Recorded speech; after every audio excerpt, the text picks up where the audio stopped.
The greatest of all the ancient wonders of the earth, the oldest, the biggest, the most complicated, and of course, the most mysterious, the Great Pyramid continues to tantalize the world with astonishing findings, and apparent findings are confirming what we have been saying all along.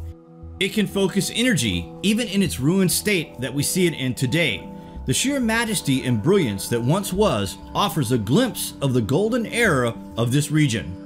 There is no doubt that the pyramid we see today is but a shell of what it would have been when it was finished. The erosion from the desert sands and the floodwater erosion gives us a hint at the true age of this masterpiece. Imagine this giant structure as it would have been.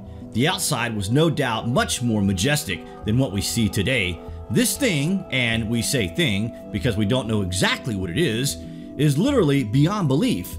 And the latest in a long history of strange findings confirm this again. Wait till you hear this. The mystery of the pyramid. Something many people have dedicated years, and in some cases their entire life, to try to crack what it is. But as of yet, no widely accepted answer is considered the truth, so the simple answer of the dead king's tomb is educated falsely across the globe without even hinting to the vulnerable student that there are ideas and theories that are far more suited to what it is and how it was done. The latest findings are being reported as mad scientists and their outlandish theories, but we do find these findings pretty compelling, and we're going to tell you why, guys. First, this is what has happened. Scientists in Russia have recreated the Great Pyramid on a small size replica scale to measure how it responds to electromagnetism, to see how wave energy is scattered or absorbed by the pyramid, and the group tested the interactions with waves of resonant length ranging from 200 meters to 600 meters. If the pyramid's ability to concentrate energy can be recreated on a small scale, researchers say the same science could be used to create more efficient sensors and solar cells. The researchers' assumption that there are no other known chambers almost made our jaw drop, and they really deliberately undermined scanned pyramid discovery of a huge void and one smaller one, the huge void being the size of the Statue of Liberty, by the way. Nonetheless, and in general, this may conclude that pyramidal objects located on a substrate and supporting multipole resonance can significantly suppress the reflection of incident electromagnetic waves. In the Earth conditions, this could be used for controlling the radio wave propagation and reflection. Russia have been studying pyramid structure for decades now, and have even spent millions building pyramid structures to test out hidden but magical properties with absolutely stunning results, including seeds showing a 100% yield increase, human tissue regenerated much faster, ozone holes disappearing. Physicists observe significant changes in superconductivity temperature threshold and in the properties of semiconducting and carbon nanomaterials, and as crazy as this may sound, it even led to a 30% increase in oil production. It's just crazy. It has also been suggested by the Russian researchers that the taller the pyramid, the more impressive these findings become. So there's definitely more to the pyramid structure than just a neat building. This kind of construction were elaborate. The latest study posted in the Journal of Applied Physics, of which we will post below, goes on to explain the following. This method is widely used in physics to study the interaction between a complex object and electromagnetic field. The object scattering the field is replaced by a set of simpler sources of radiation multipoles. The collection of multipole radiation coincides with the field scattering by an entire object. Therefore, knowing the type of each multipole, it is possible to predict and explain the distribution and configuration of the scattered fields in the whole system. The building material, with the properties of an ordinary limestone, is evenly distributed in and out of the pyramid.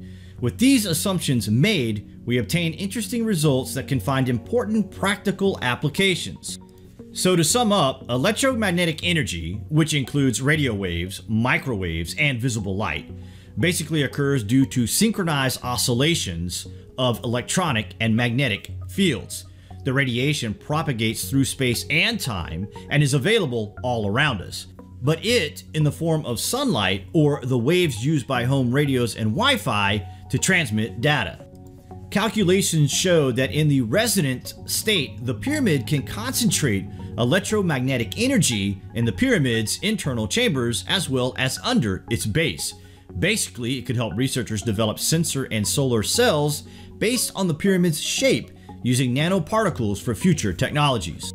These type of publications are of course based on small-scale findings. The very fact it includes the Great Pyramid as a research topic is enough to send this information to every corner of the globe. But we suspect most people won't even understand what has been discovered. Significant? Who knows? As for Imhotep, that's the guy whose name means "I come in peace," the governor to King Joseph. He showed up into the life of the king out of nowhere and then ascended into position so quickly, which is more than enough to raise an eyebrow or two, especially by ancient Egyptian standards. In Egyptian history, you can normally trace every position back to their parents, but Imhotep does not seem to have any family history. There is no trace of this mysterious man. Apparently just a common person, but a brilliant thinker who grew to great influence during the time of the pharaohs that he served, and then became virtually immortalized for all time. That is pretty significant. It is as if he became a cult figure during this time period, but why? Some have suspected that he was Joseph from the Bible because Joseph is described as an advisor to a pharaoh in about the same period of time. Imhotep rose to the incredible status as the wizard to the pharaoh. There are great mysteries about who Imhotep was, where he came from, and one of the extraordinary texts tells us that his knowledge did in fact come from the stars. In ancient Egyptian history, Imhotep spoke like a true ancient Egyptian, and everything he has came from the gods. It is said he was buried in the necropolis of Saqqara, but his tomb is yet to be found. But this necropolis and the surrounding desert is simply enormous. If this tomb is to be discovered, then it will be no doubt the discovery of the century, but will it provide further evidence that ancient Egyptian legends of gods descending to earth from the constellation of Orion are based on fact? Egyptian historian al-Magrizi has begun work on a series of writings that propose that the history of the Giza Plateau dates back much further than what is accepted by most people of today. He has concluded that the Great Pyramid and the Sphinx were not constructed in 2500 BC, but thousands of years earlier by a king named Saurid, and they say Saurid is the same which the Hebrews call Enoch. Now, Arabian notation says Enoch plus Methuselah constructed the Great Pyramid. The same Enoch who was written about in one of the so-called lost chapters of the Bible, who supposedly was taken up to heaven by angels called watchers in order for him to observe the human race. Could he really have been the same person who was responsible for the building of the Great Pyramid more than 12,000 years ago? The Book of Enoch is a text that is believed to have been written by the Essenes, Jewish mystics, sometime between the 3rd and 2nd century BC. In the story, they tell how one of the Watcher angels, the Archangel Michael, came to earth and took Enoch into the heavenly realms, to the throne of God, where Enoch is educated by the angels and given an opportunity to return to earth to share the accumulated knowledge that he received. It's very similar to what we see in the pyramid text, where the pharaoh is taken into the stellar realms, where his body becomes like lightning, where the doors of heaven are opened, and where a human then can be educated by the gods. According to the Book of Enoch, the Watchers were sent by God in order to help mankind on earth. But after a number of these Watchers had sex with human women and produced children in the form of giant mutants known as the Nephilim, God caused a great flood that was intended to destroy them, along with all those who disobeyed his will. Our main knowledge of the Nephilim comes not just from the Bible, but also from the Book of Enoch, and also the so-called Book of Giants.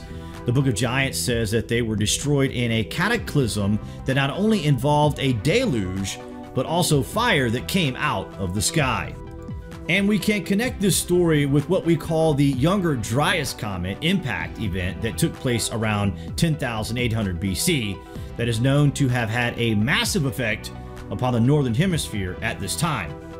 If the foundations of ancient biblical and Egyptian texts are not based on mere imagination, but on actual historical events, then it serves to strengthen their contention that the roots of ancient Egypt stretch back far earlier than currently believed by mainstream scholars and archaeologists. While on an expedition to recover ancient manuscripts for the Louvre Museum in Paris, French archaeologist Auguste Mariette spots a strange object sticking out of the sand. Intrigued, Mariette has the sand cleared away and finds large rocks blocking what looks to be the entrance to an underground chamber. After using explosives to remove them, he gains entrance to a tomb complex also known as the Serapeum. Located deep beneath the desert surface lies a 700-foot long passageway. There, located in a series of alcoves neatly carved out of the limestone rock, are 24 gigantic stone sarcophagi perfectly constructed from solid granite, and each weighing roughly 100 tons, the equivalent of 55 mid-size automobiles.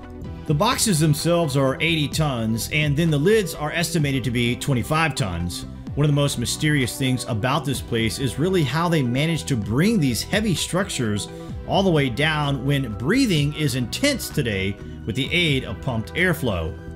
Each sarcophagus measures 13 feet, 7.5 feet wide, and over 10 feet tall. But just how the ancient Egyptians managed to transport these massive granite boxes remains unknown, as does their original intended purpose. It shouldn't be beyond our comprehension to understand these ancient places, but the fact is that we can't come up with a logical answer without incorporating ancient Egyptian history from the Golden Period and earlier to be actual records of actual historical events. We have so much left to rediscover in a world that is still recovering from the ancient cataclysm. What do you guys think of this anyway? Comments below, and as always, thank you for watching.